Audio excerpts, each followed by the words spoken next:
Okay, I think I did that. Welcome, everyone.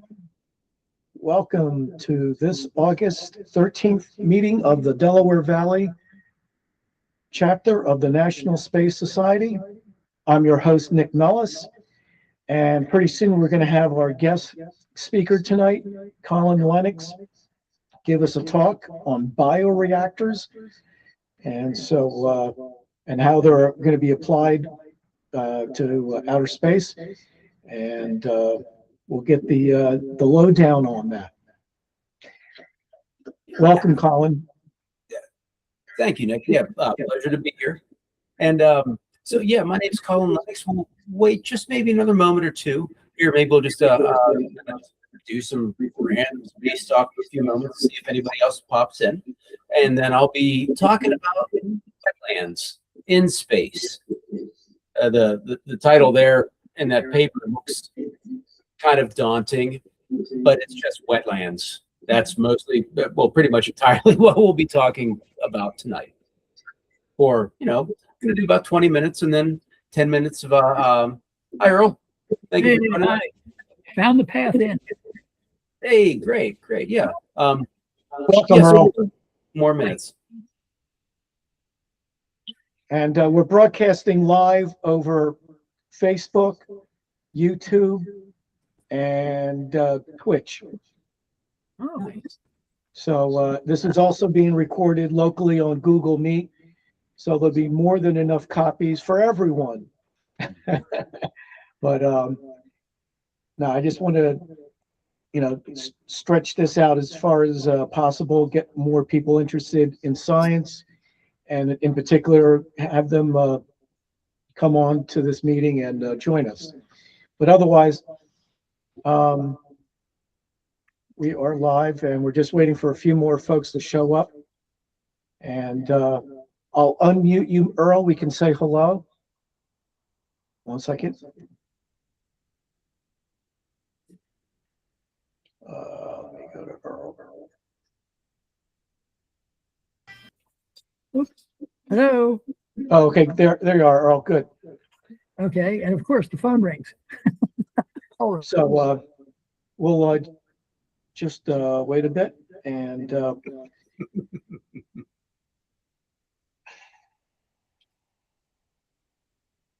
Nick, how's the music going? the music's going great. The concerts keep coming and happening. Recently, I have 2 synth artists from Ukraine that are going to be playing in late October. And so I think that's special. Of course, I won't be telling anyone where they're from other than Ukraine, so keep them safe. And but good music. I already listened to some of their albums, and it's going to be a great one. Excellent.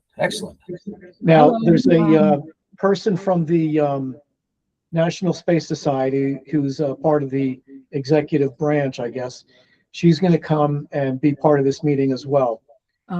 Nick, I have Robin Scott on my phone. She's trying to get into the meeting. She needs to find where the link is. Okay, can you share that link with her? Let's see, how do I do that? Just copy and paste the link that you used to get into the meeting. Okay, copy. Let me see, how do I do that? Just one. There's something I don't. On your mouse and stretch it along the text that you want to copy, and then click copy. Okay, it's there, and that's just moving the thing. It's not letting me copy it. Let me see. Okay. One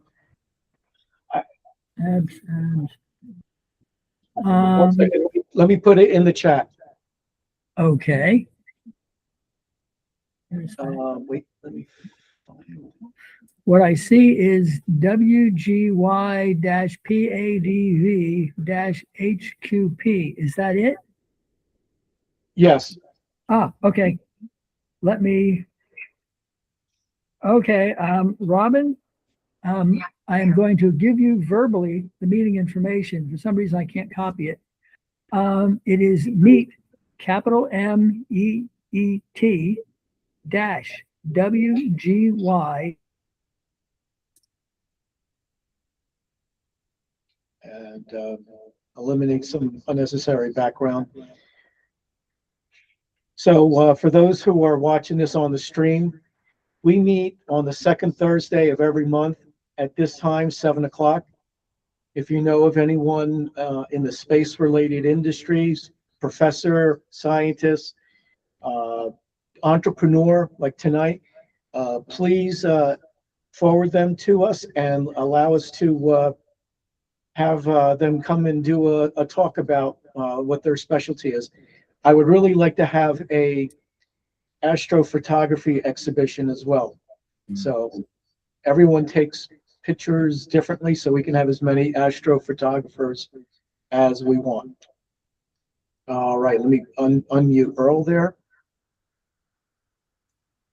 Or Earl's got to do it himself.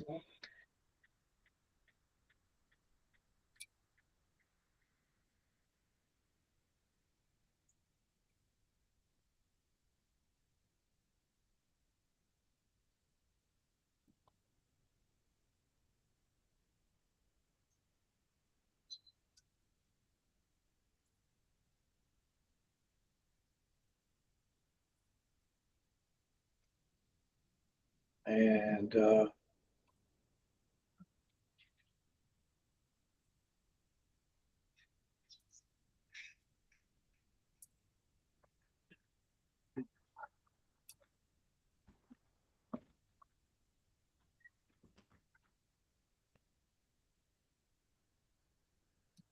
Nick, should I take it away? It's 7:08.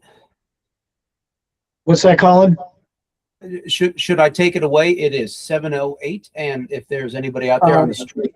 Yeah, since it's being recorded, why don't you go ahead and start your presentation? Okay, great. So first off, just to make sure, can everybody see the screen? Then self-organizing wetland bioreactors? See just fine? Okay, great. So let's why then go about. Okay, to slideshow. Okay, so my name is Colin Lenox. I've been the CEO of Eco Islands LLC for 16 years since I started it after college. And what we do is we build wetlands in a box. So this is going to be a talk about wetlands and how wetlands can be used in regolith and atmospheric processing, ultimately in space. This was originally presented for the International Mine Water Association's at the West Virginia Task Force, AMD Task Force in Charleston. Was it West Virginia? Morgantown, West Virginia, in 2023, right in around there. So I work in mining reclamation, and not as much as I used to now. Mostly it's aerospace. And also wastewater, methane, a lot. Wetlands will do a lot. That's what we're about to learn. Okay, so what is a wetland? When you think about a wetland, you know, whether you're like fishing or you're out on your kayak or the like, thinking about a wetland, it holds water most of the time. Water moves through it. High surface area to volume, high biomass to volume. There's a lot of life in a wetland. Living and unliving, that which is dead and being cycled. Now, a wetland cycles matter and energy in lots of different ways, biotic and abiotic. And importantly, and all those things are important, but one of the guiding principles is that it self-organizes by Gibbs free energy and the prevailing atmosphere. And there's a Gibb roll there. Instead of a Rick roll, it's a Gibb roll. That's the Gibb brothers from the Bee Gees, just spelled the same way. So I thought that was cute. Okay, so then another question. So we've very, very superficially, looked at what a wetland is, and now what is a bioreactor? And a bioreactor does predictable and reproducible work. And these are my definitions. Others may disagree with these positions, but that's just fine. You let the science determine, the outcomes. But so it does predictable and reproducible work. It's a biological engine ruled by law of conservation of mass and energy, catalyzes reactions, so thereby producing useful byproducts and what's called BISRE, or biological in situ resource utilization. So where you're using biology, say, to process regolith on Mars or the moon, or doing a better job at harvesting the water and the waste that is otherwise thrown overboard from the ISS, which bugs me.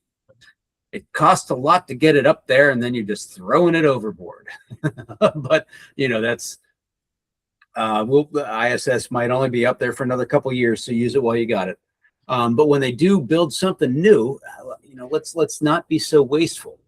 You know, 99% recycling is not 100% recycling. That's what we're shooting for.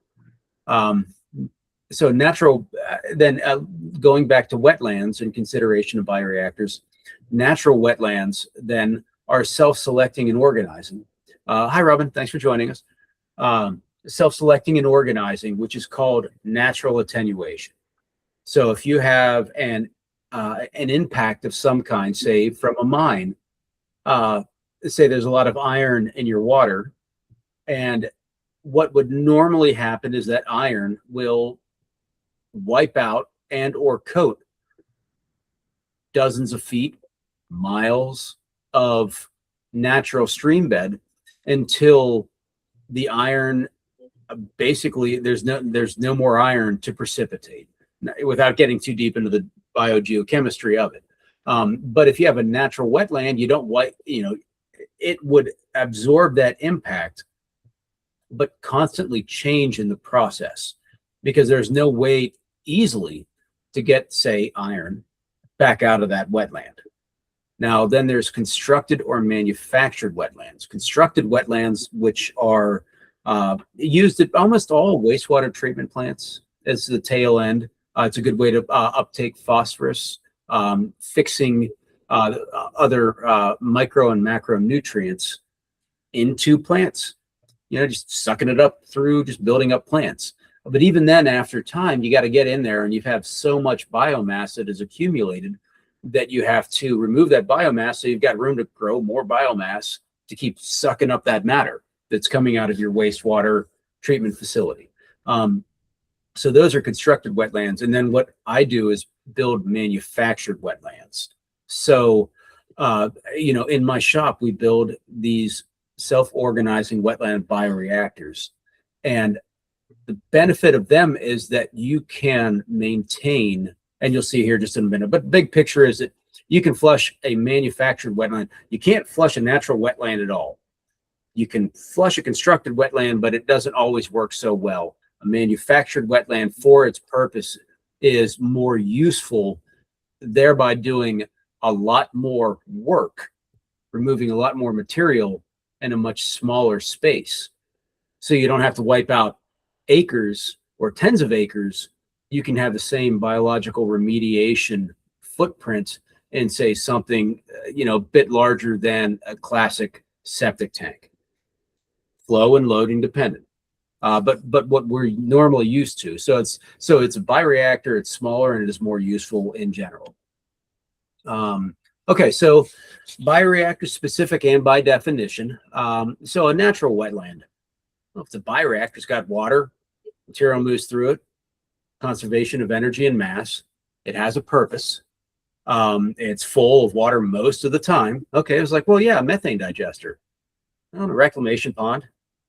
What about a fish tank? What about a greenhouse? There's always water in it. It's just not full, you know.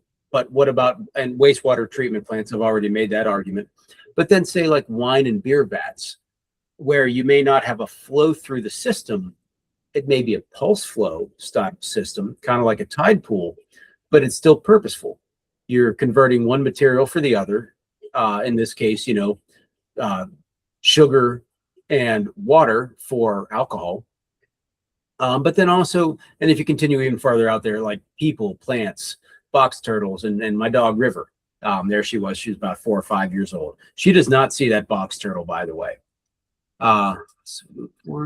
Okay, so what is biofilm? And it is a mix of microbes and their selected colloids. So just real general, you know, when you brush your teeth in the morning and you get that stuff you got to scrape off your teeth. That's biofilm. It covers every square inch of the planet and is responsible probably for 50% or better of all the breakdown of organic matter into inorganic parts. So that's, and wetlands then are full of biofilm. So, but continuing, biofilm remains generally stable in mass, population, diversity, and density.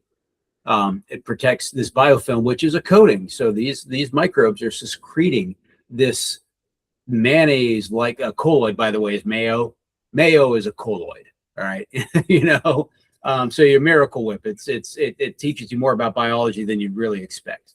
But these critters are secreting, these different microbes are secreting this mass to protect it, just like our skin.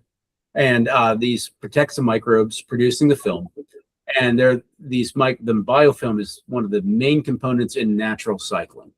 It's a media for chemical signaling between the microbes, structural support, refuge, desiccation, protection, and hosts what are called complex redox reactions. I'll get too deep into that. So there's a couple. So I'm also I'm an ecologist essentially. So I'm not going to get too deep into trophism right now, but just know that there's a 10-to-1 loss from the sun to the plant, another 10-to-1 loss from the plant to the person or the cow or whatever's eating it. And so it's logarithmic, and that's just something to keep in the back of your head. But we won't go into that too much right now. We're only doing like 20 minutes or so, and then 10 minutes of a Q&A. Those are notes for myself for later on. But that 10-to-1 is not a hard and fast rule. And it could be a lot better than that, because 10-to-1 sucks. That's not a lot of transfer of actually building cell mass for whatever you eat. But under different conditions, when microbes are on top of one another, essentially, and one is producing the metabolites responsible for the next one's continued survival, and they're right next to each other, there's a direct transfer in some cases of those metabolites, whether they be nutrients or, is one algae and the other one some kind of an algivore that is directly eating that algae. It's doesn't always have to be 10-to-1. Sometimes it can be better. That's all you really need to know about the last one. And so this is the redox ladder. So I want you all to think about a battery. Now, a classic D-cell battery is 1.5 volts, right? You've got your 9-volt batteries. You got those old big fat 6-volt batteries from back in the day when we were kids. And microbiology is also the transfer of matter and energy. And in this case, in a battery, you have matter moving back and forth, electrons being bypassed, creating a current, and the voltage is dependent on the electronegativity of those two substances. In a classic battery, which is called now, like the ones you think about, like they're alkaline batteries. So you got to, sorry, now I'm going too deep into batteries. But the important thing to know is that those same principles are also relevant to biology. And in fact, it's the same thing. It's all electron transfer, whether it's biochemical or through a copper wire, it's all electrochemical. And people then, in general, human beings, anything that is aerobic, which requires oxygen for breathing to get rid of waste gas, carbon dioxide, and using food, which is our source of our carbon and our energy. So we've got these big walking bodies because we're an incredibly, and squirrels, I don't care, any multicellular organism Colin, you have some of that between the inside of a cell and the outside. And get across that barrier, you have a differential potential is what you're talking about, I think. Yeah. Yep. Biphospholipid layer. Absolutely. Yeah. And which is classic osmosis versus diffusion. And so, and thank you for bringing that up, Earl. That kind of tells me where you're at. All right. Like, good. Somebody's got me. I've got two screens going on, by the way. That's why I'm kind of pointing over here and reading off my cards over here.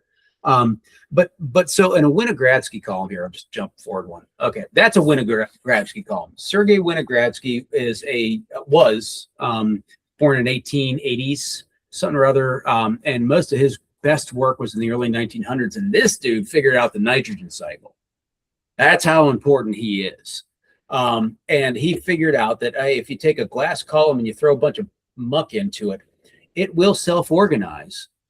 And it'll self-organize based off of the prevailing atmosphere, which is an open atmosphere at the top because you leave it open. And then it will stratify itself based off of the different microbes that are sitting atop one another and the passage of electrons and carbon between those different layers, and that the difference in voltage between those two layers is 0.9 volts. So if you have a long piece of copper wire, you just strip the ends off either one, just the ends, and you put one at the top, one at the bottom, and then you connect it to a potentiometer or a voltmeter, and you'll have about 0.9 volts. So our voltage is 0.9 because we are breathing oxygen. I have a question. Is it 0.9 volts or 0.9 millivolts? Volts. Oh, the okay. amperage is next to nothing, though. Good point. Yes, 0.9 volts, but the amperage is next to nothing because we have a very efficient biogeochemistry that has been allowed to evolve that allows us for these big thinking, walking bodies that are multicellular, and that we're able to evolve all sorts of organs and organelles based off of the essentially. I mean, nowadays it's saying like if it weren't for mitochondria, there wouldn't have ever been multicellular organisms. But I'm not a cellular biologist, I'm an ecologist. But this stuff right here, when you're talking about the redox ladder, those different layers, O2 down to hydrogen sulfide there, the redox ladder there. So in mining, which is where I've learned most from, this is really important because it allows you to then understand, and predictably so, such that you can determine how you're going to build a treatment system where different material is coming out, whether it be a gas, and when I say material, different elements like hydrogen sulfide, or where's the methane coming from, or at what point in this long treatment train a whole bunch of these different units, or just in a wetland in general. I mean, it's harder to find those positions in a natural wetland, but they still exist. They're just harder you can't really get at them because it's longer story, but like the basic idea is that when you take a Winogradsky column and you put it on its side, you now have a flow-through system, which is a series of bioreactors that are capable of catalyzing and maintaining their own individual niches of microbes, just like a Winogradsky column, but now you can off-gas, where here you can't. So if you think about like a petroleum distillation tower where they have pull-offs from the sides because it's a liquid. Well, in this case, you got to worry about your gases. But if you can capture then through a reductive process all of your ammonia from a waste stream, whether it be, poo or, pretty much anything, green grass clippings, food waste, or the like, anything that's got a lot of nitrogen in it, like meat has lots of nitrogen in it. You would have the ability to then, through sequence, knowing where everything's going to fall out, essentially a biological distillation system. And including, so if you have a combined waste stream that also say has mining impacts in it, this is where it gets into the Mars stuff, because you've got a lot of iron. You also have a lot of perchlorates and Martian regolith. So that how do you go about a process of taking a raw regolith that's either been mined or is coming right off the surface and break that into useful components, ISRU, or in situ resource utilization, with as little energy as possible? Because you need that energy for keeping your plants alive, or moving water, or the big picture being that if you can use the biology to do most of the work for you, you can put it into something else, and now you're a much more efficient habitat while also producing novel products like hydrogen sulfide. You can drive off hydrogen sulfide, you've got sulfuric acid, which is most heap leach processes here on Earth. Control of the sulfur cycle is incredibly important. And if you look back at the redox ladder there, sulfitic is just that oxic post-oxic sulfitic. So knowing how to be able to, and you think about iron sulfides, iron pyrite, essentially. So, you know, and the vacillation of error or of different, you know, the cycles of acidogenesis and then acid consumption. That's most of mining right there. That allows for a very cheap means of leaching out necessary metals from, say, Martian or lunar regolith, as long as you got the sulfur. So I've spent way more time on that one than I expected. But for the engineers then, because I'm an ecologist, so for the engineers, in this context and application, SOBs are multi-fuel and multi-oxidant biological engines that self-organize to use each reductant and oxidizer sequentially based on the energy release and the availability of the metabolic pathways. So, and also think of an electrolysis cell just where you have lower potential and you're not accreting your cathode or your anode, but you're getting the same general chemistry to occur throughout the entire volume of that bioreactor. So now you've got the open flow, the high rate of flow, and you're able to then take ions from solution and precipitate them and know where they're going to fall out. So instead of a heterogeneous muck that needs reprocessed again, which is what happens in constructed wetlands and classic remediation, you get rid of the overburden. You've already removed the aluminum, say in classic like Pennsylvania or West Virginia style mine drainage. You've gotten rid of the aluminum or pulled it out first. Then you pull out the iron. Well, then you get to the manganese, and co-precipitating with the manganese is where the critical rare earths are. So now you got pay dirt. Hi, Perry. Yeah, so that's, you know, why it's so important to be able to know where everything falls out. Yeah, thank you very much for joining us. I published this. This goes along with that same last couple diagrams. I'm not going to get into the details on this one because it's not supposed to be super science heavy. And thank you for bearing with me. But this is a methodology where everything falls out. So the aluminum hydroxide there in the middle, between a 4 and 5, iron between a 5 and 6. There's low pH iron oxidation that's a 2 to 3, and that's pH, by the way.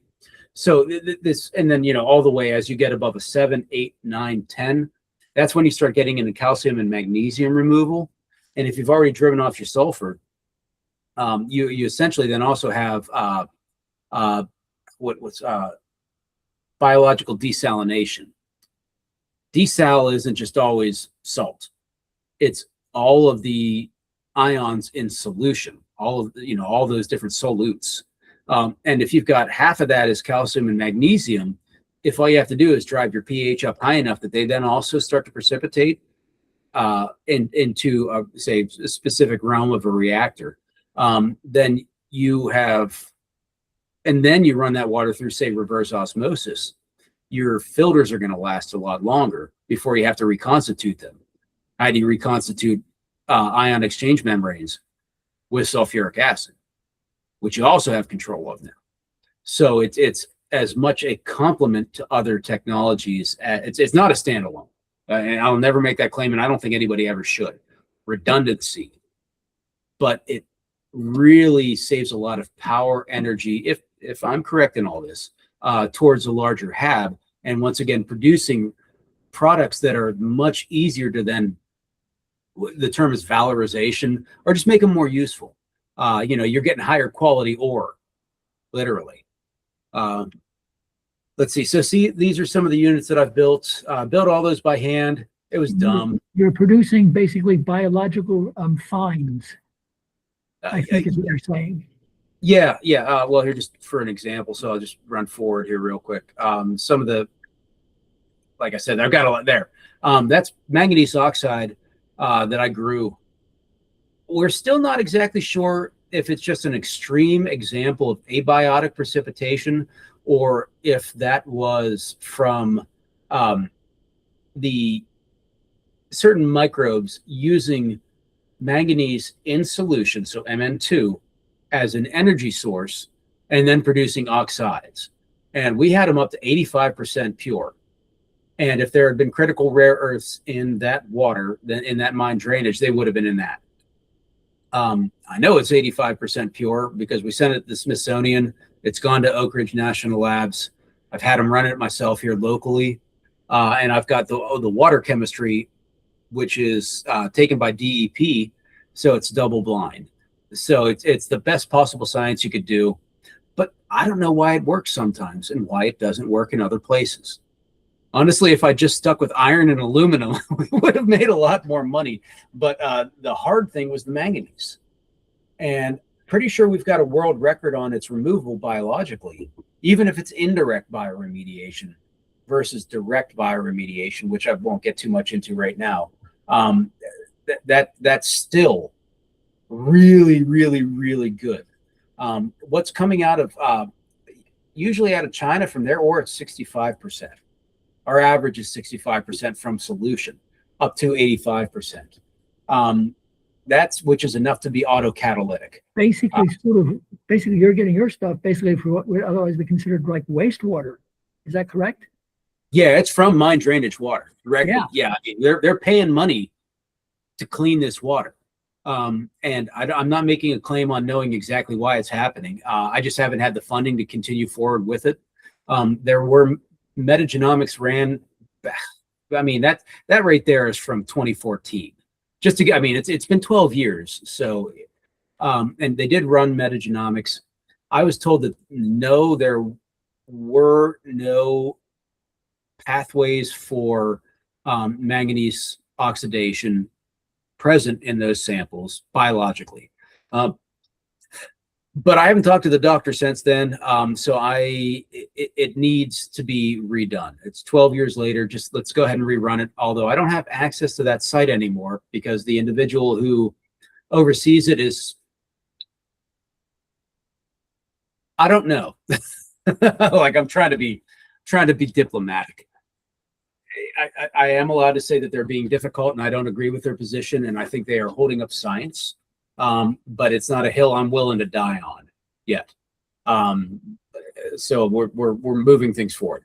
But here, just going back, so just other, there's, we're coming up on about 20 minutes right here. So I'll just jump to the space stuff. Those are other systems I've built. Wastewater treatment. The one in the greenhouse looking spot there that was at Phillips Mushrooms in Kennett Square. Can tell you about that one, but we're showing wastewater treatment of like human wastewater, or at least fecal coliforms. Iron and manganese were knocked out. BOD, which is biological oxygen demand, was going 100% in the right direction. I mean, well, it was being BOD was being satisfied is the term. So if it's 1,000 and you don't want any, it was around 500. So it was getting there. Wasn't everything, but it was getting there. Let's see here. So you saw that one. So this is something I had put together for the Mars Society about 7 years ago. And then this is a hypothetical process diagram for a Martian habitat where the red is regolith. You've got your initial treatment, leaching, removal of suspended solids, and electrochemical treatment for the perchlorate. And on the obviously the green is the human habitats and where you've got your grow spaces.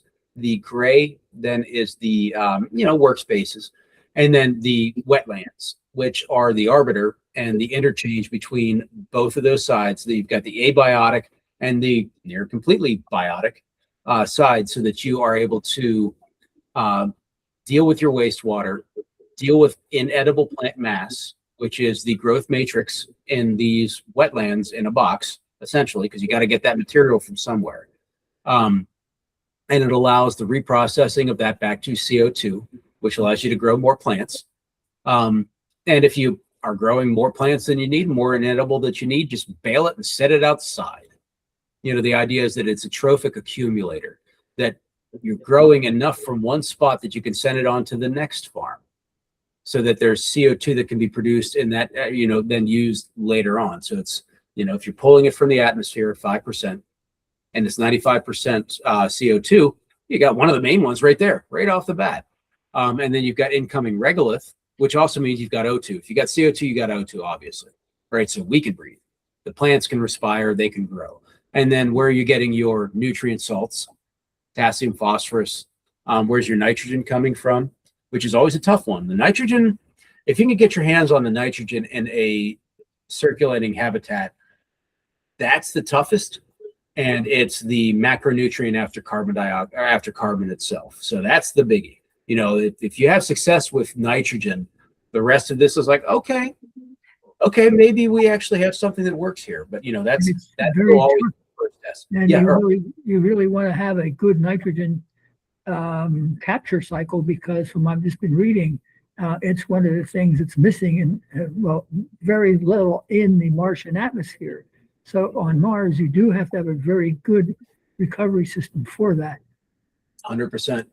Yeah, in this case, then we're trying to do it through ammonia, production of ammonia. So the reduction of nitrate to nitrite, and then to ammonium, and then off-gassing that, and then collecting that in the same way that you would the sulfuric acid, where if you're producing hydrogen sulfide, bubbling it through deionized water, then produces sulfuric acid, dilute, but still useful. And in those regards, that's the same pathway, that if you can get these things to off-gas and then capture that gas, then that's a real consistent way of removing and recapturing, one of the primary metabolites. So that's why going up from, straight up and down on a column to on its side, and now things can bubble up, even on the moon. There's not anywhere near as much gravity, but it still gives you the potential of having a directionality. There's an up and a down, and then being able to off gas those different gases. Selenium, not one that I'd want to off gas. That's one that you would like reduce to elemental, but that is reduced before sulfate. So if you've got sulfate precipitating, whether it be through hydrogen sulfide or forming elemental sulfur, the yellow material within a reactor, you've already removed all of your selenium. Because once again, that's going back to different redox steps, where if you get the sulfur, you've already removed all your selenium, already removed all your iron, all your manganese, and all your nitrogen. So that goes back to those redox steps. And it's funny because like the Winogradsky column has only ever been considered a classroom teaching toy in some ways. That's how I found out about it. My dad had one in his lab. He was a microbiologist. I still have it sitting over here. But nobody, that's why I got the patent on it back in the day for all the good it did me. Didn't make any money off of it yet. Maybe we'll see. But right now, and we're all open source right now. I'm not, I can build the reactors and sell those, but I'm not worried about intellectual property anymore. It's mostly about publications, and just making it happen, essentially. So let's see, moving forward here some more. I think I've only got one or two more. So CIMOC and SOBS, the trophic accumulator. So I was talking to Kai Stats here just about a half an hour ago. CIMOC is his program, which is really good at the atmospherics of a closed life support system. So carbon dioxide, water, O2. I think he's even got nitrogen there. He's got stuff in there that we haven't even gotten around to yet. His program, also open source. It's on GitLab or GitHub, whichever. And then we're taking all of my data and then adding it to what his team had put together, so that the team that I'm working with. So I'm not a computer guy. I'm a field guy and an ecologist. Fortunately, I've come across some really smart people, and we've been working together, and they're more tech savvy, actual coding, Silicon Valley types. So still open source though. So that's what we're doing right now, is using Claude, so AI, to pull down. We pulled down CMOC, and then are adding our layers or plugins. I'm not sure the terminology exactly, but to be able to then include, so, okay, this is works, CMOC is working well. So how do we work in the wetlands and the regolith so that we have a system that now is able to simulate both, or, you know, including ourselves as well, so that it isn't just photo autotrophic, you know, plants and people. It's all those different microbes and all those different forms of metabolism. And now, and by taking all of those into account, you now have a system that is stable on its own without the inclusion of enormous amounts of energy or constant resupply. Because, you know, you can fly a brick if you put enough power behind it, but that doesn't sound like it's the way that you want it. You know, that doesn't sound sustainable or reliable. So bringing as much biology in our own ecosystems, including, I mean, you think about, you know, where are you going to get the microbes for, you know, sulfur and methane reduction? It's in your belly. Every time you pass gas, you tear a good one. You're re-inoculating these systems every single time we use the bathroom, right? So just, you know, even considering ourselves these big natural heterogeneous wetlands that just happen to be able to walk and talk, you know, we carry with us some of the very things that we're going to need anyway, and then just getting them to do that outside of our bodies, so we're not harming ourselves. And these same microbes are useful in regolith processing, and these same biofilms that we've brought with us that we couldn't live without, essentially. So let's see, novelties. I don't want to get into this one right now, but the biological life support system that we're specifically designing, here's some of the novelties of it. I can maybe that, I don't know, Nick, if you want to do that as a different one, that could be an entire other talk for later on if you do want to have me back. And this is some of the readouts that we've been given from.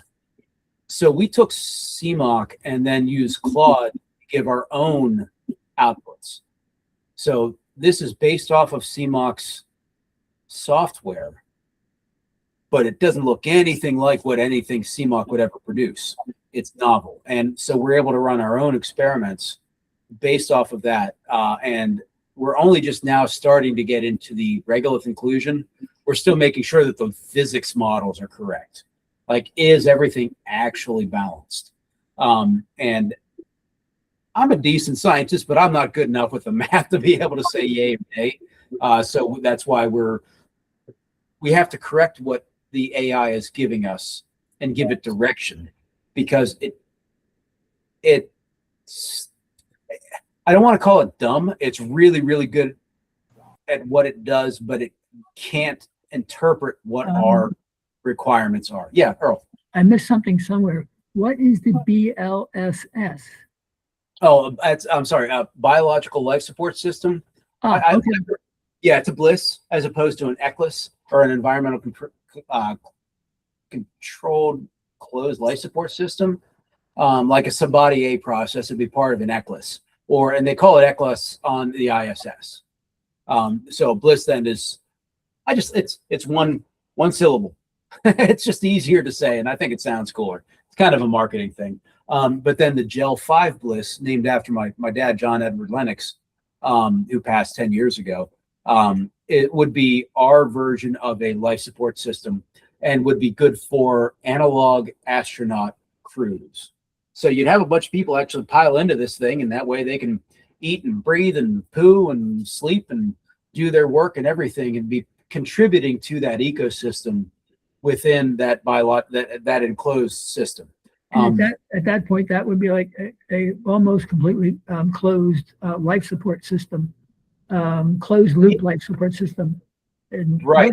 Never such thing as a completely closed system initially, but it would be close, is what you're talking about. Yes. Now, because we're adding material, electrons to run the lights, and we're going to inject carbon dioxide into our system just like any good pot grow does out west, or the Dutch, they do it as well. You know, you're increasing CO2. Otherwise, even a poorly vented greenhouse, if you're not introducing CO2, you're starving the plant. of one of its primary metabolites, which is its carbon, CO2. That's what I know about. Yeah. So and then we're also going to bring in raw regolith and then run it through the reactors, the SOBs, within this facility to start producing soil. And then we'll bring in like worms and a whole bunch of other biology as we go as seeds. But the idea being, can you grow a forest inside of this thing? Forest, I'm using that term kind of loosely. How can you show that you can fix carbon through multiple trophic layers within a life support system that is closed? And because that same plastic that I use to build my reactors, look, if I can build it to hold water, I can build it to hold atmosphere. So we already within house have the ability and have spec'd out the costs for building one of these facilities. And the first one will be about, a shipping container, about 3 of those, but it will be built within a warehouse. And it'll be good for maybe 2 or 3 people, we think. And that's the thing, is like, we're still trying to find the balance. Is like, what actually works? How much energy? How fast can you include carbon dioxide? What about, bringing in soil? Do you start off with hydroponics and then build, as you go, have potted soil? And those would be the questions, how fast can we do this? What is this pass the smell test? Not, literally, it's like, does it sound like scientific bullshit, or do we actually getting some really solid results that are publishable? And that's ultimately some of the, can we validate the simulations and the data that's coming out of it? Does it provide novelty versus the other analogs that exist out there, like Biosphere 2 or the SAM unit or BIOS 3 or any of the other analogs that are throughout the planet? You have a backer for this, or is this through grants, or what, to actually perform and keep you fed? So the group that I work with are Ecology Solutions. So my business is called Eco Islands LLC, and we build these reactors. And then I also work with Ecology Solutions, which is a team of experts of broad range. And anybody can, we just had our meeting. It's every Thursday. Anybody who wants to show up, but it's every single Thursday starting at 6. And this is at 7. So if you're interested, you can check them both out while you're at it. I mean, please, we're happy to have anybody who's serious and polite. That's how we look at it. But that's the team that I've been working with.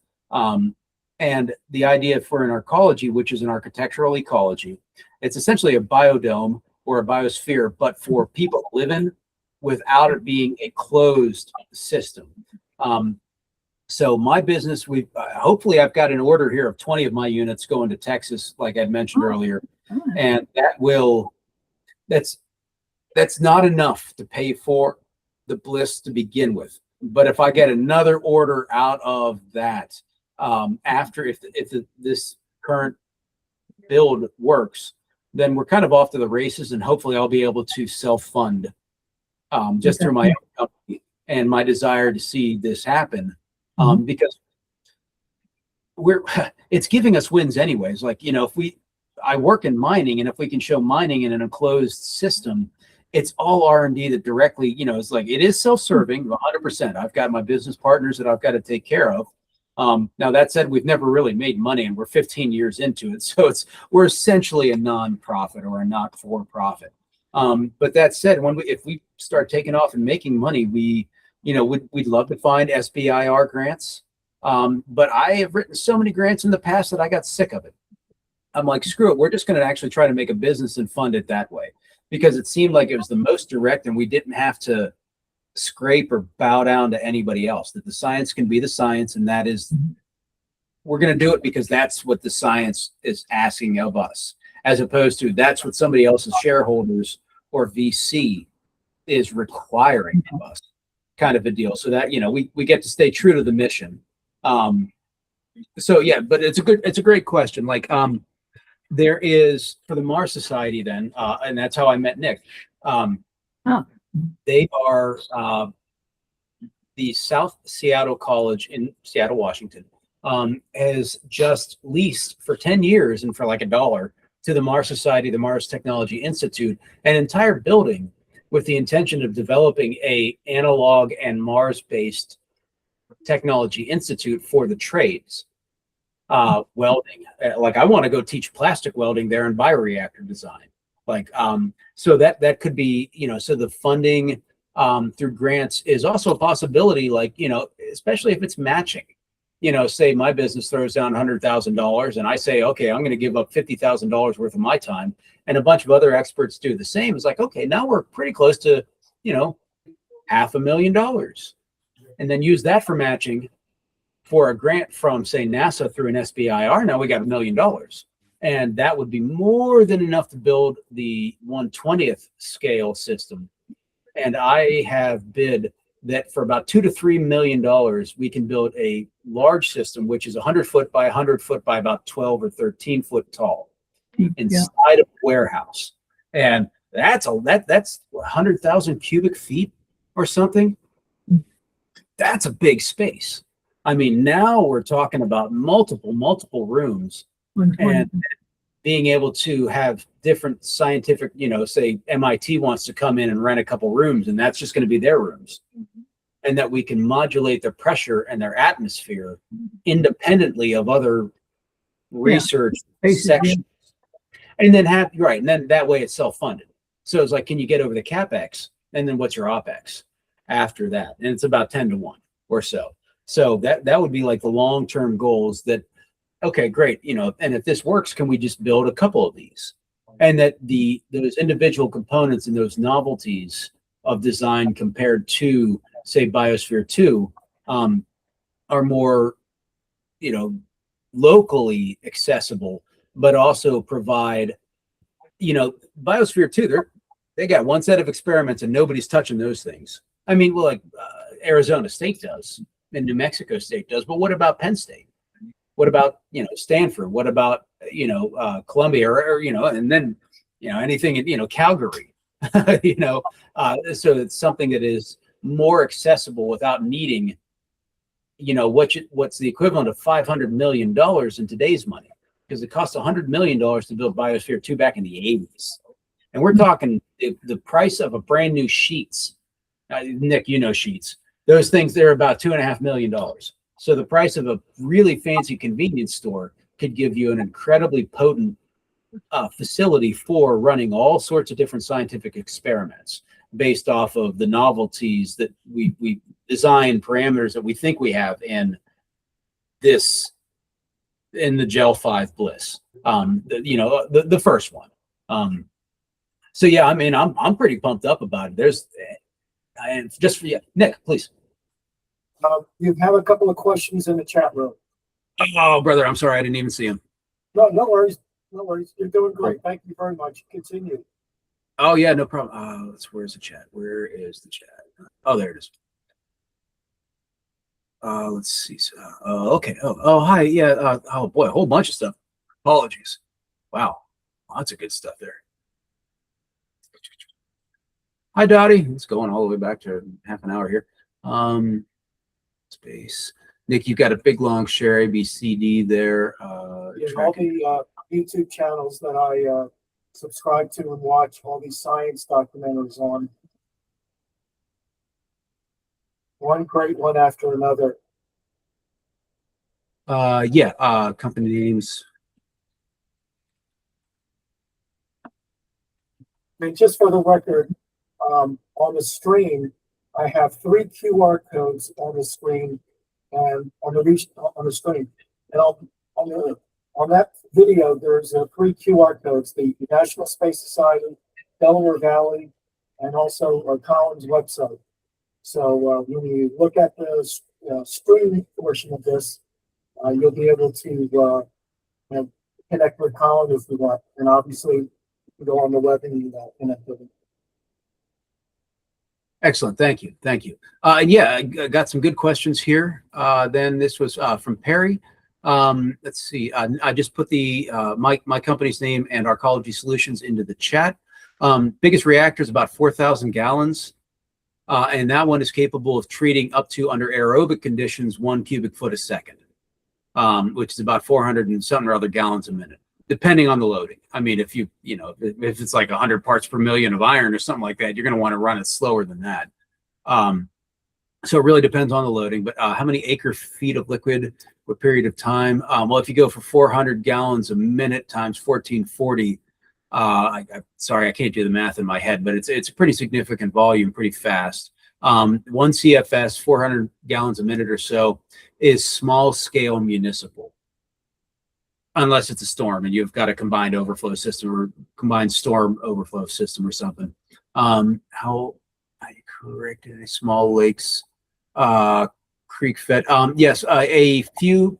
I still got a couple of mine drainage systems that are running that are pulling iron and manganese. And they're anywhere from 20 to 10 to 40 gallons a minute on average, depending on the time of year. And then that is a passive flow through system. Public, oh, thank you very much. Yeah, for the model. Appreciate that. Yeah, I mean, it's got to cast a big tent and just nobody gets greedy and just keep it open source. And it's amazing what you can get done when, people are just willing to be human. Let's see. Yep, there's a question mark. Okay. If anybody's interested here, that is a link to the, see, I guess, Nick, this will go to you for sharing to others. And here is the slideshow too. So if somebody wants to try it, can you pop in? My guess is because that's on my Google, they may not be able to pop right in for direct share. Nick, I put you down as an editor. So maybe what I should do is just email you a PDF of the presentation. Right. And we've other ones too. And there, if you guys like this kind of stuff, I could introduce you to have presenters from other members of our Ecology Solutions. So 3D printing of grow towers. Stuart has been, that would be Frank D'Italien, how to build your own custom chips for monitoring water quality, or talking about CMOC. It's such a broad perspective and how many different kinds of knowledge sets. Can you weld? Can you plumb? Can you do electronics? Can you understand the stoichiometry? What about a medical doctor? That's another one we're just starting to come up to, is like, well, what level of care do we need in something like this? And these are all questions that we ask ourselves at our Saturday sessions, but primarily our Thursday sessions, which of course I'm happy to share that link. Happy to have you on board. And then we meet, like I said, so this is space based. For our Ecology Solutions, which is the Thursday meetings, just prior to this one, we are, my God, let's save ourselves, because things are not going to get any easier. So how do we put people in homes that are cheaper, where you don't have to spend, $500,000 for a McMansion, when all you need is $40,000 that'll put up a family of, 10 refugees from climate or war. So back when we had a USAID, when we actually believed in soft power and helping other people, those would have been the ones who would fund something like this. Right. Now we will get USAID back. We just have to be patient, real patient. I'm getting a little tired of being patient, to be honest, but this is the way it is. Sorry, Nick, please. Real quick, we're trying to stay away from religion and politics. That's why I didn't name it, but USAID, yeah. But just from a grant perspective, and thank you, Nick. Yeah, and I thank you. Right. But so from our Ecology Solutions perspective, that would be a funding source. So that is the difference. So we focus on space because we like it and we're nerds. But the actual purpose of that group is to put people in homes and to adapt to the climate that is changing. So it's, I guess all I really have to say on that. Are there any other questions or comments, even, please? Or other discussions? I still have a little bit of time here. Colin, thanks a lot, man. I really appreciate it. The fact that you did this right after another presentation you gave, I really appreciate it. You've been a good friend, and I look forward to working with you in the future. Earl, do you have anything for him?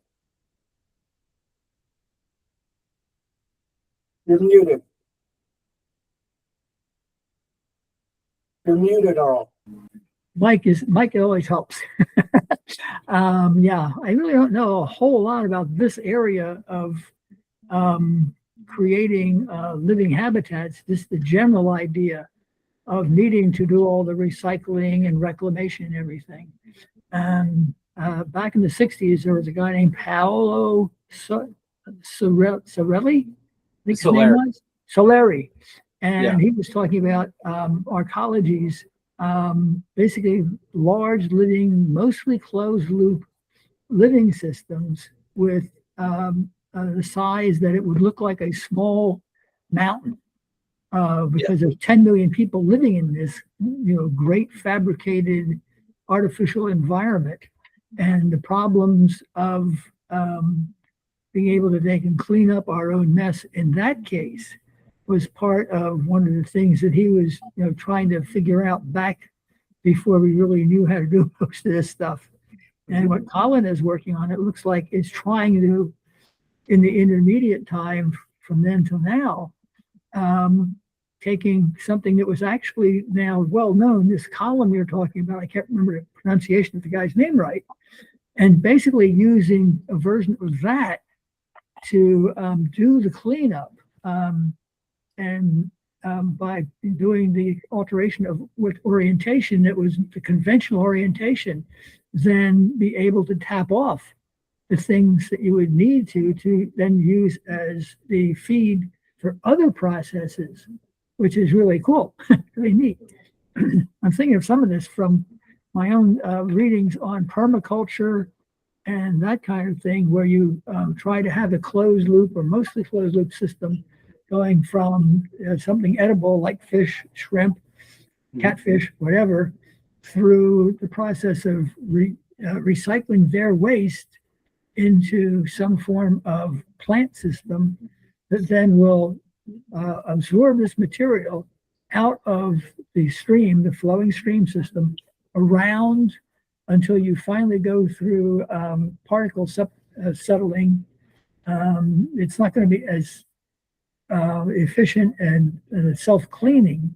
You have to clean it, basically, and then back into creating feed for the things that you're growing to be able to eat again.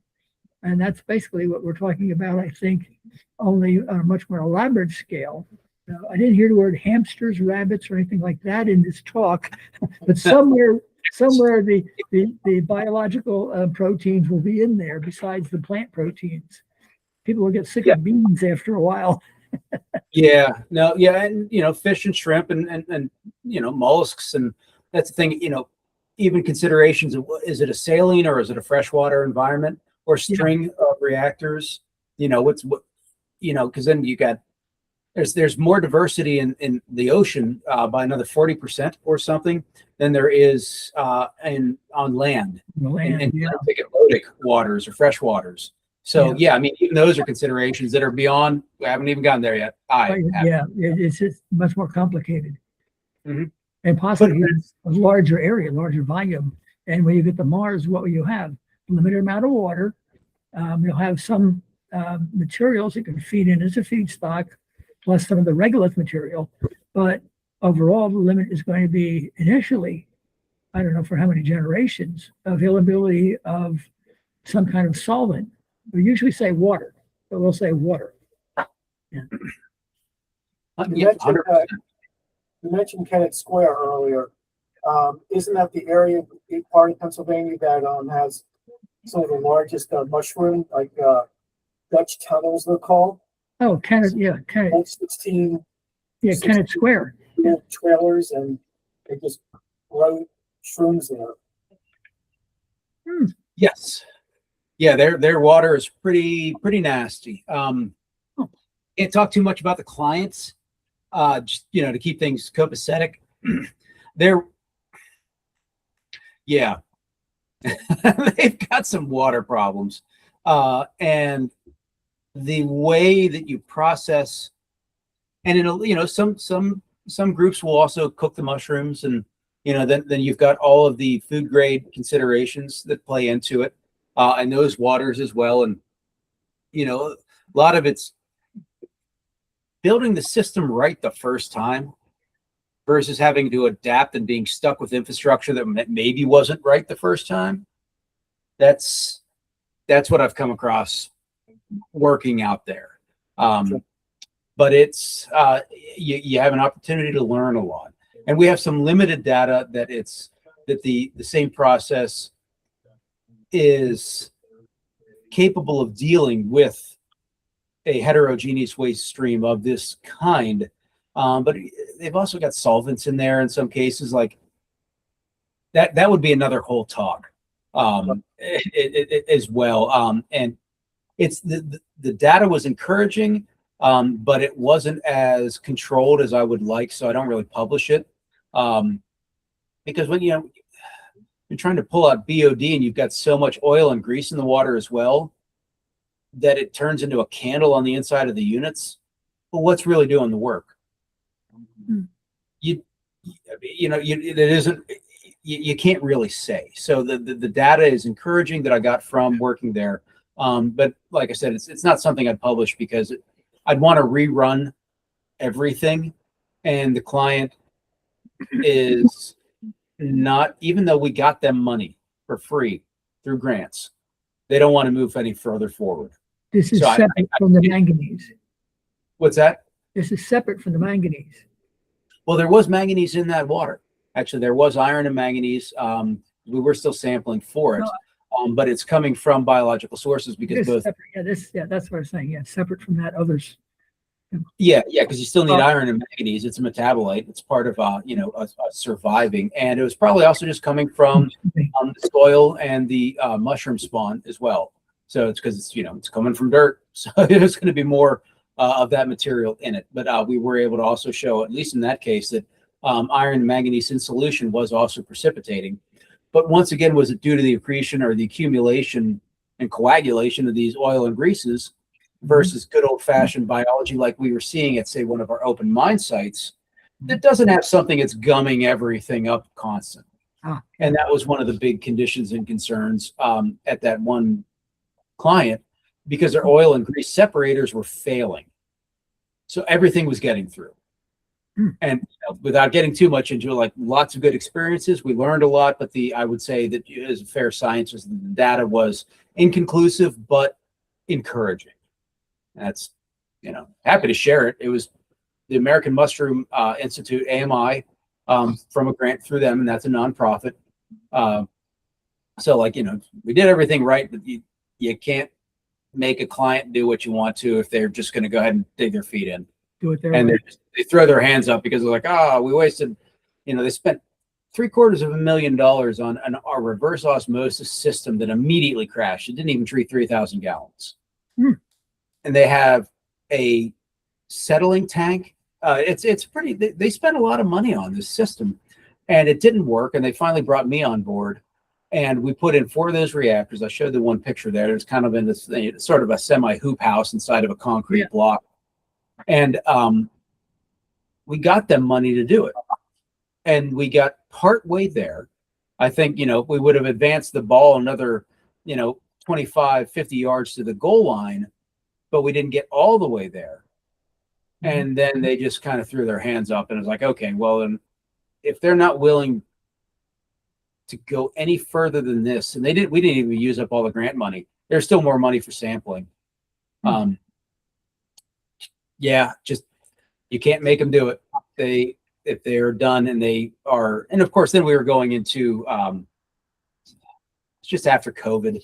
So there's a whole lot of, there are other exogenous, like there's externalities. They've got business decisions to make, and they're like, all right, it's good enough. We're not getting fined for it right now. Then we'll just move on.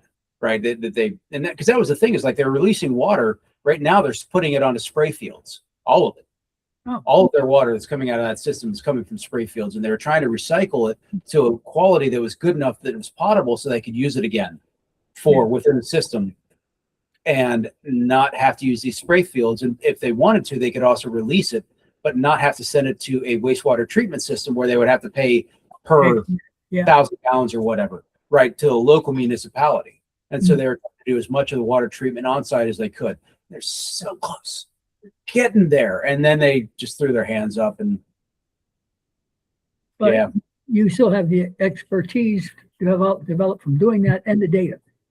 100%. Yeah. Yeah. There's a lot of things that I would do different. So next time take a lot something more asks control you, you'll next have an idea now.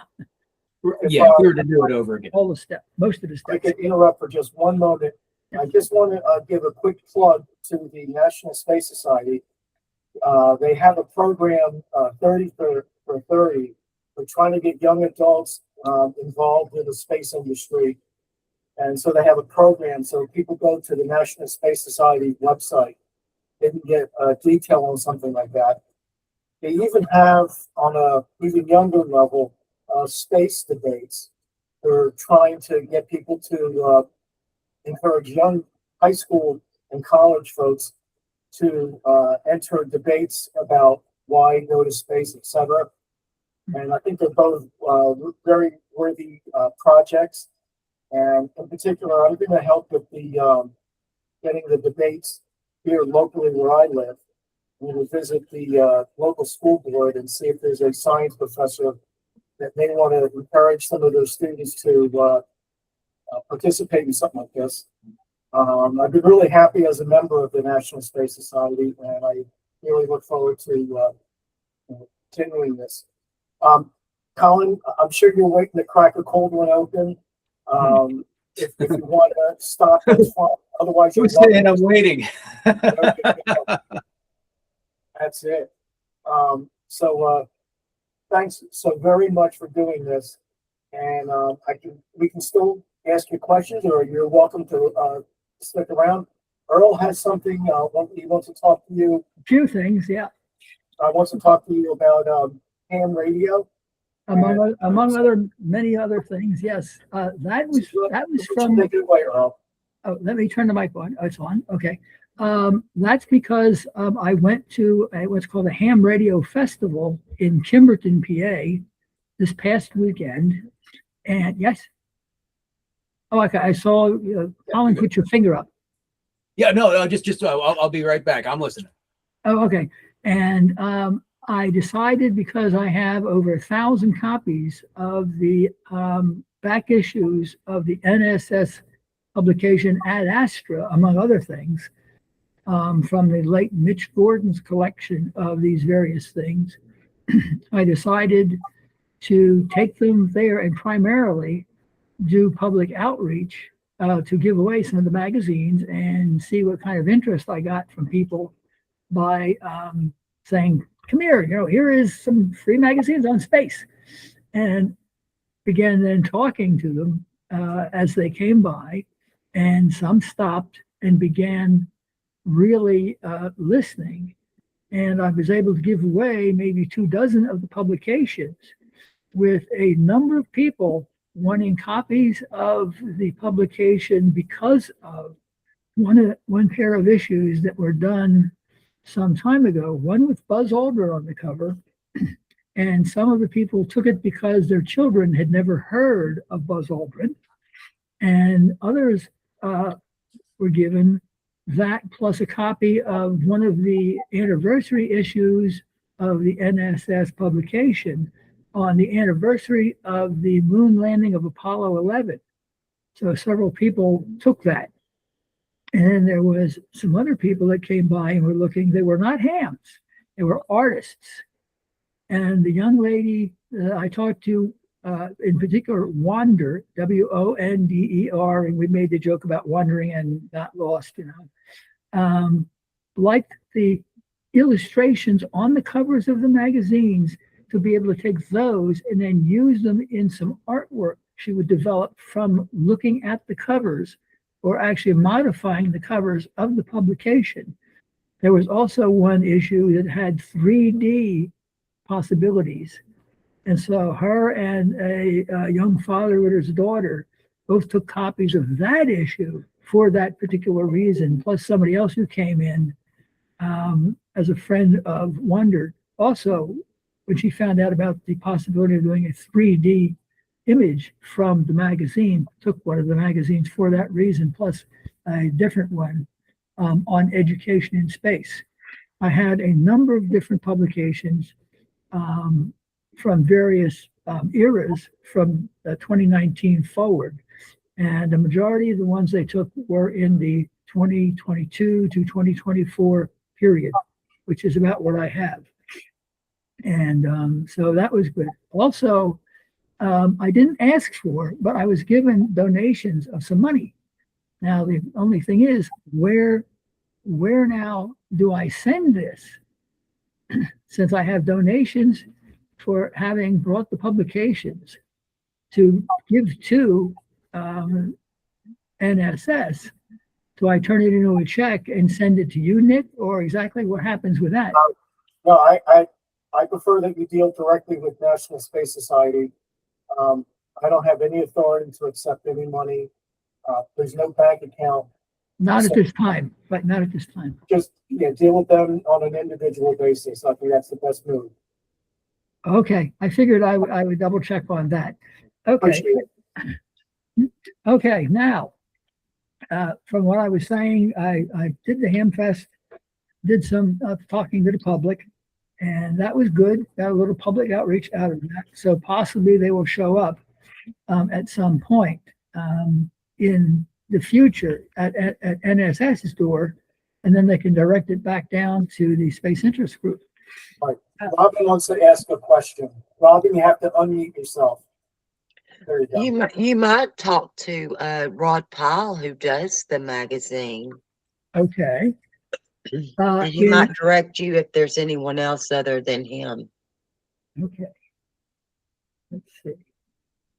Now that would I be, think he would find it extremely interested that people really enjoyed the artwork to learn from it. That really speaks highly of the artwork or the integrity of the artwork within the Ad Astra magazine. Yeah. okay. Yeah, he's the one who changed the publication, I remember. And the way it looked before and the whole format. Wonderful. Okay, and let's see. I'm also a reader of various things. Now, in the space area,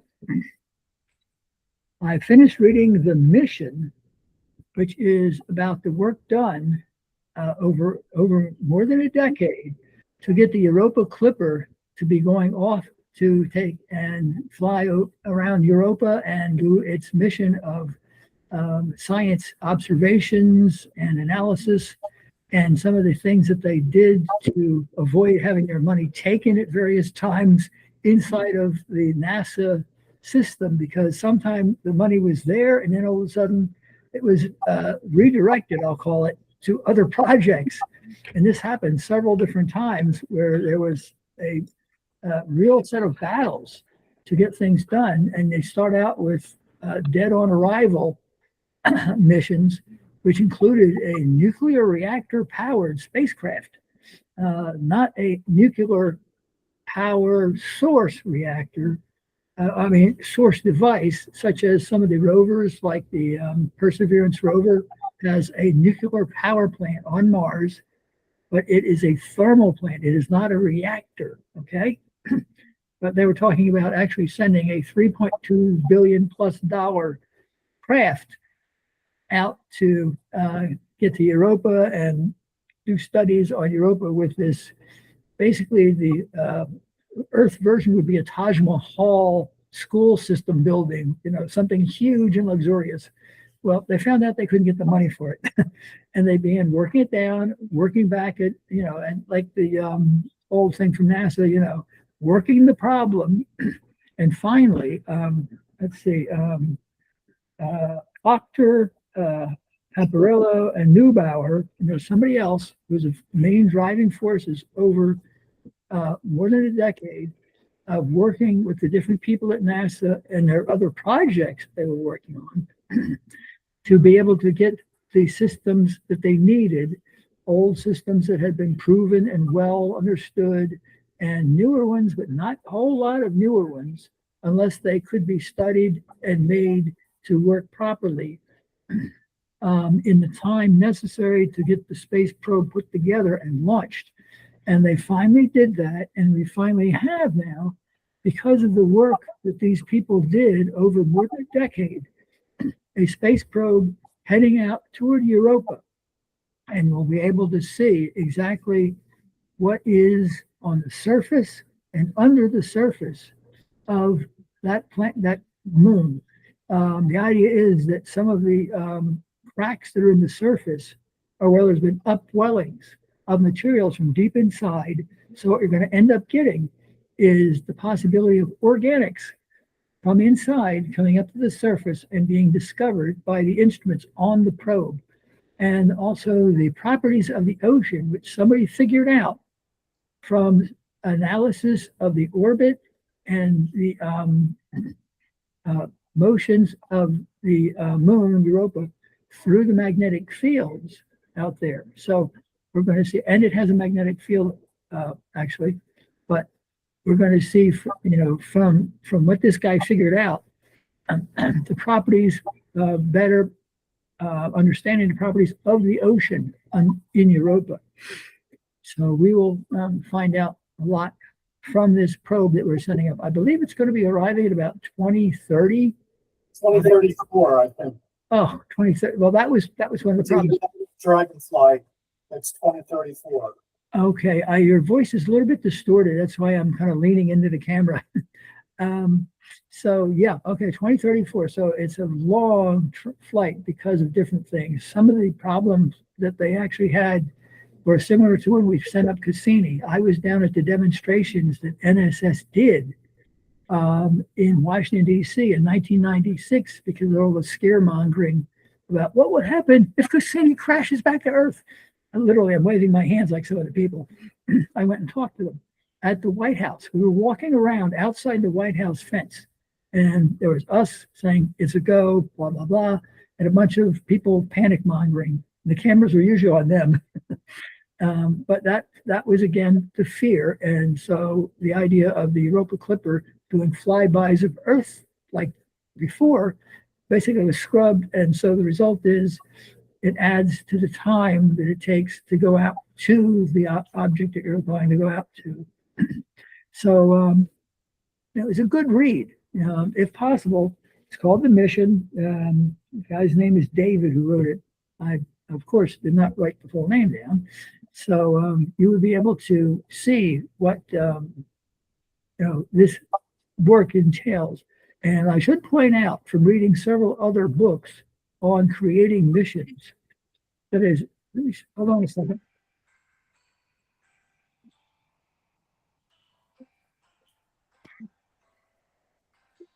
Well, Earl looks for that. If you notice in the chat room, Hi, Larry. extensive list of YouTube channels that I right now with Mel and the other people on our talk tonight. Okay. The wrong link. We can't get in. Ah, okay. It is. Wait a second. Let me explain what's going on.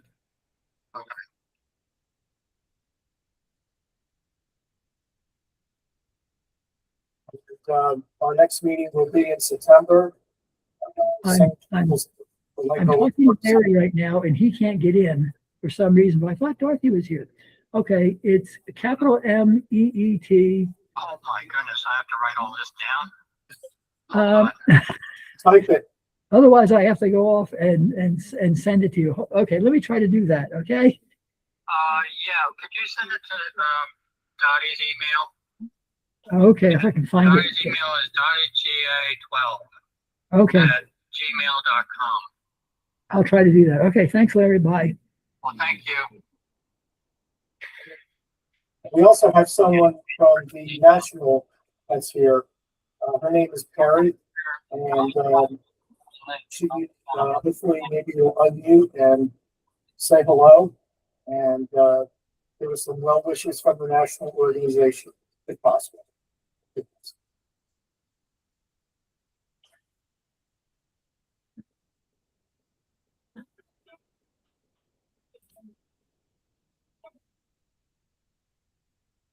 You are unmuted.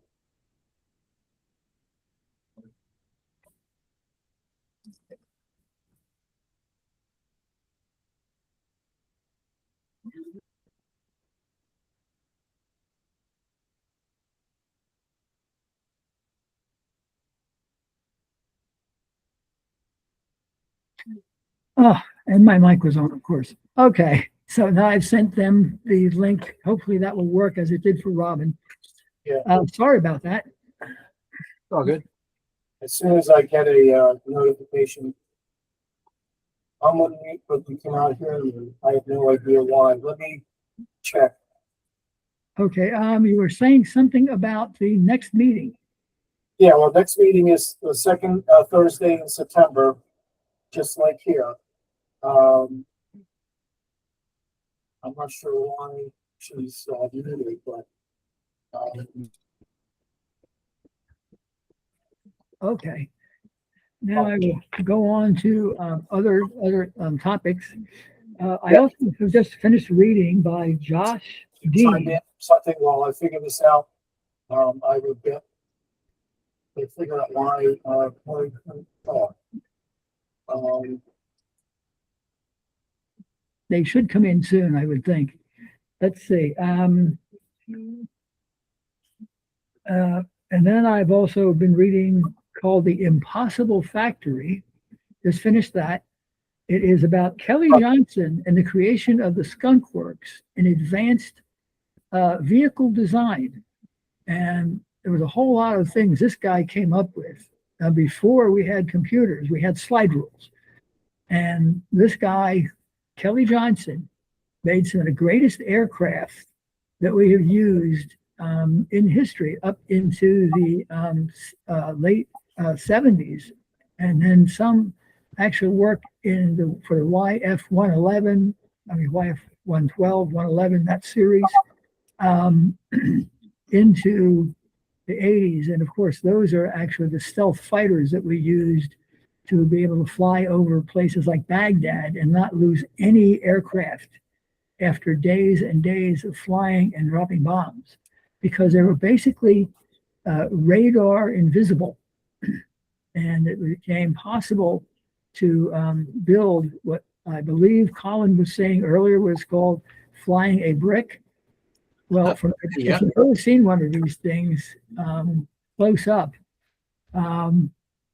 you'll be looking at this thing and saying, how the heck does this thing work? Because instead of like what we're used to in most aircraft, including the SR-71, the Blackbird, which I didn't realize was actually a product of the 1960s, and we actually stopped making them by the early 70s, looks streamlined, swept back everything, multiple tails and all that stuff.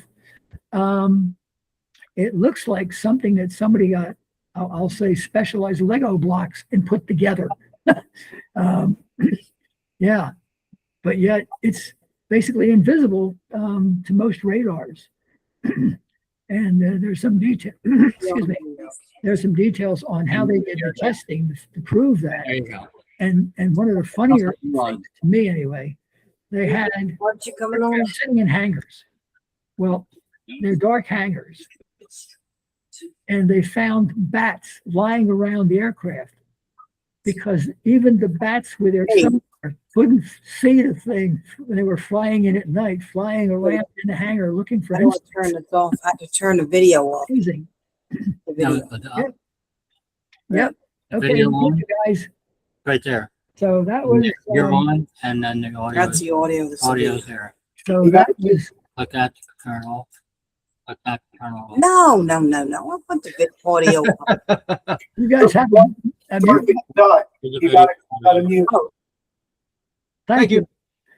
Okay, and actually, currently, let's see. I am reading, as far as space exploration itself goes, this book. I just started it, Becoming Martian. Nice. And right at the beginning, we're talking about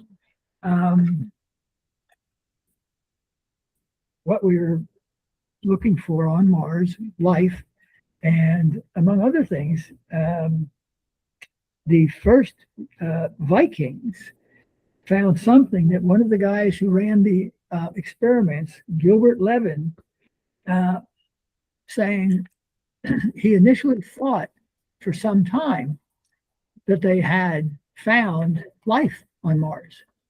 Now, I remember there was something called the wolf trap. Oh, okay.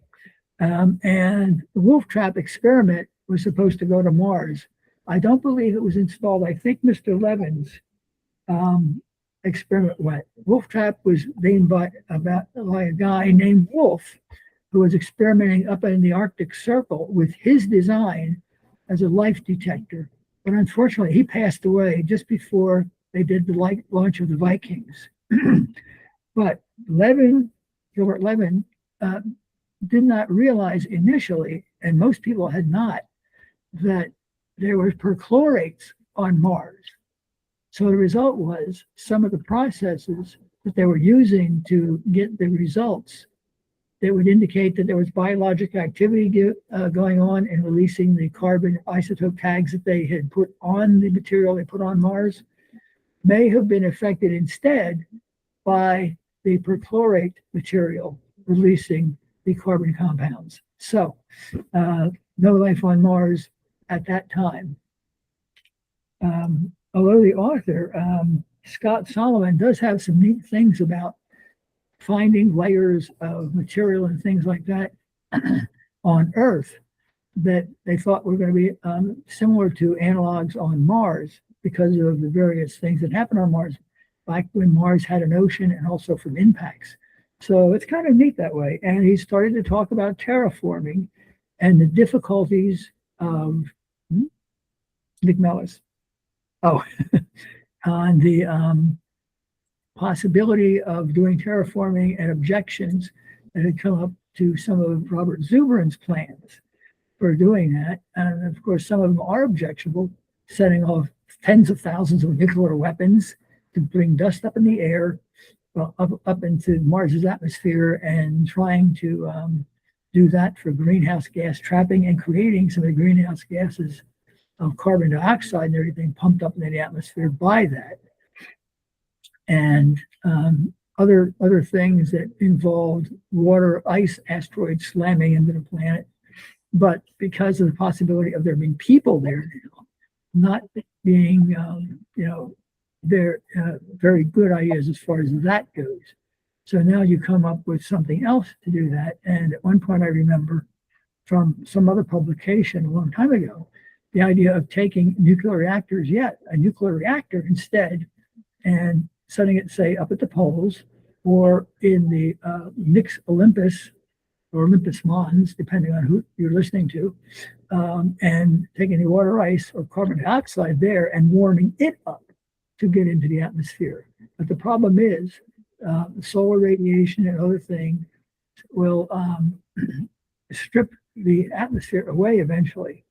Now, there are several possibilities of solving that one. One of them is to use something to divert the incoming particles, at least some of them initially, which would be to create an artificial magnetic field around Mars. That would not be easy, but it's one possible solution. And one way to do that would be I'll call it Ares. Oh, you and I should see as well. Oh, okay. Ares synchronous towers. Now, this would be for material transport from down to and up from the surface of Mars. Now, it is possible to build something like that on Mars rather than on Earth, to equivalent a geosynchronous orbit on Mars, because the gravity is 0.38 Earth. So it's possible to build this tower on Mars as a lighter construction, or actually more possible construction, to build something like that to use to transfer materials up and down, basically a space elevator on Mars. It's possible that you could do the same thing on the moon. I just don't know where to find the equation right now to say when you would, in the orbit around the moon, you would have to be orbiting at the same time as the moon turns. It's probably something similar to the one that's for Earth, so you have to find it somewhere. And again, we're talking about being able to transport material up and down without the use of rockets, or in this case, without the use of mass drivers either. Mars, you could possibly use a mass driver. There was a Mars conference report that also mentioned that possibility as a kind of railed launcher. And you would then put your spacecraft or object on the launcher, use electromagnetic propulsion to run the thing from 10-kilometer track off into space. Coming back down again would be a little, you'd have to figure out something else to bring things down though. And that's a different problem. But the possibility is there that you could bring material down to the surface, including the needed materials like the mentioned nitrogen. Again, we're having that problem of nitrogen not being very abundant on Mars. And finding a source for it and bringing it down would be another thing. So we're talking primarily initially for habitation, enclosed environments, possibly in lava tubes or other kinds of natural bodies on the surface or inside of Mars. So we'll have to see about that. But so far, it's been an interesting book. It has mentioned Robert Zubrin in several different areas, including that one. I'm not very far into it, maybe 60 pages. Oh, okay. Now, once upon a time, we had humorous people in the National Space Society, or L5. So here's an illustration from back then.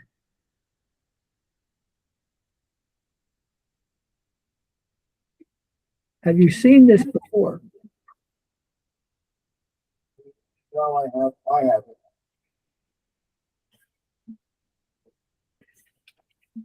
Now, I put that into the computer, but I'm not sure about how to transfer it back out and send it out as an image yet. But it shows out in the distance is the resources of space, and Earth is a small island, which is appropriate because we used to talk about the island Earth. The space program, they're complaining about the cost of the space program and the use of the craft to go to different places.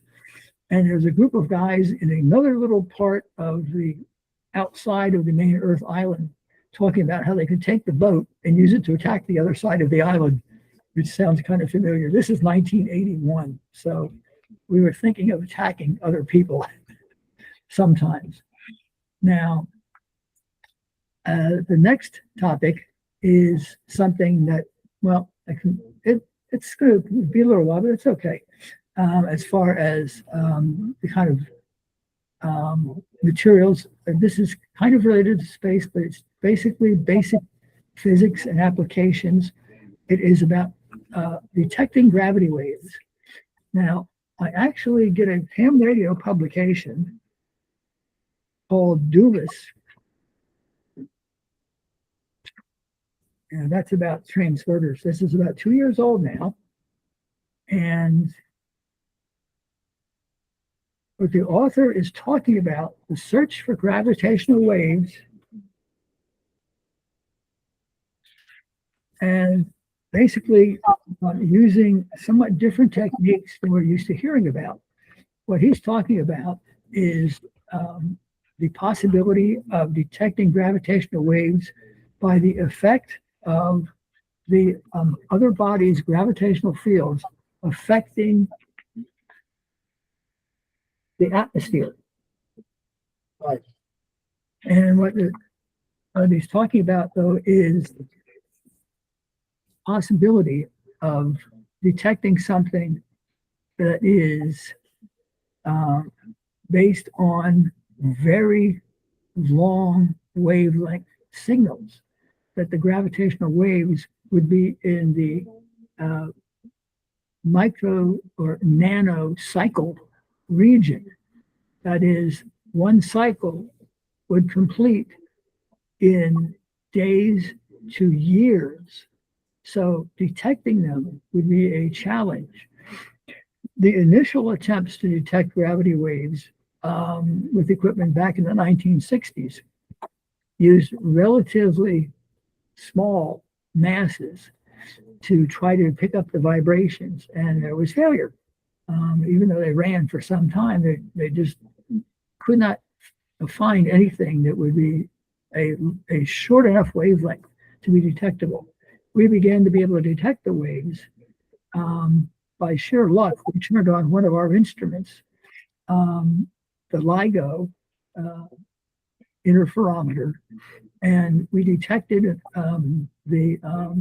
was it SNA 1987A or something like that, one of the stars that became a supernova. We were able to detect the gravitational waves. Since then, we have a number of gravitational instruments that have been built and are being upgraded and tried at different times. I've spoken a little bit of this before when we were part of the NSS as PASA. Now, in this article, which is from the July-August 2026 issue of Laser Focus magazine, it is about improving the mirrors of the instrument. What we're talking about as far as the instrument goes, you have a long tube with mirrors on either end and a laser source, which is the tool that you're going to use for the measurements, bouncing its light back and forth on these really super high quality mirrors. And they are called super mirrors for a very good reason. They have extremely low losses. Oops. I don't know why, but somebody decided to call me today. Hold on a second.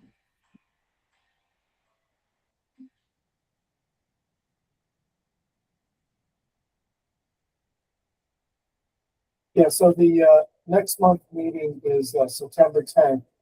If anyone has any leads in terms of speakers, that would be terrific. And we're running like 15 minutes is the technically the end. We can end sooner if we want.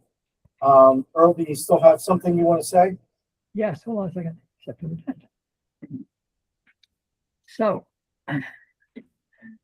this article is talking about being able to improve the quality of the mirrors. The reason we are looking at a very, very high quality mirror, because the thing that we're looking for, the effect of the gravity waves from other star systems, including also the planets in our solar system and the sun, the displacement caused that will cause changes in the waves of the light that's going back and forth in the system are so small that it takes thousands of repetitions to detect the motion caused by the gravity waves of a proton. So we're talking to have everything being very well controlled and precise to be able to detect the gravity waves. Well, if you have a pair of rotating binary stars, you'll get a gravitational signature. It's very long wavelengths, but if it's just a isolated pair of rotating stars, a binary star system, you'll get a particular signature down in the nanocycle region, several, maybe 100 nanocycles. If you have planets in that system, and because of our other analysis that we've done with things like TESS and Kepler and the other instruments we've sent up, we know that some of these binary star systems also have planets. Well, unless you do some fairly heavy-duty mathematics, the signal that you get because of those planets will smear the gravitational wave that you're picking up, and you have to do something to analyze the signal and convert it back into something that you can tell that it's that gravitational wave signal rather than random noise. So it is rather interesting, but it's not for the faint-hearted. The author actually is talking about using something with at least an i5 processor to do the work yourself, to be able to analyze the signals. Let's see, what is this guy? Herbert Widener, and he's a ham over in Germany who came up with this process, working with some other people with this different way of doing this, and some other publications about this. So just, that's just more like advanced science stuff. I don't know if, that's something you'd want to want to, hear much more of. And also another book called Accidental Astronomy by Chris Lentot about various things that were developed to study various astronomical properties, and including the LIGO large interferometer. The possibility also is mentioned that we're going to get in the relatively near future, maybe by 2030, possibly we'll have a gravity wave detector put up into space with arms for the beams that go back and forth on, of over 1 million miles, basically spacecraft put up deliberately to create this gravity wave sensor that will be able to pick up a substantial portion of a wavelength and thus bring the signal out of noise. And the other possibility, because it is something that is long enough to move it so you can pick up the direction the waves are coming from. Right now, we can't really tell because our Earth is just too small a platform for the 5 detectors we have that are sometime working, sometime not on Earth. So that, I think, should be the end of my talk at this point. Any questions for Earl? I do have a question myself. Did anybody see the impact of the SpaceX probe? I didn't see any good photos yet. Yeah, just a little splotch on the moon. That was about the only thing I noticed. So any questions about any of the things I've just mentioned? I'm When thinking can I sign up to go to the moon? we hope to, yeah. Step at a time, step at a time. Yeah. It drives me crazy when I watch these YouTube videos. The graphics and animation is superb. And I'm just, drooling at flying around like they do and showing. Oh, you're welcome, Robin. Thank you for coming. Thank you, Robin. Yes. It's just really cool graphics, and you just want to be there. Yeah, that's the problem. Well, what your friend from last month? Yeah. Yeah. Well, exactly virtual moon, and even experiencing that was just amazing. Yeah.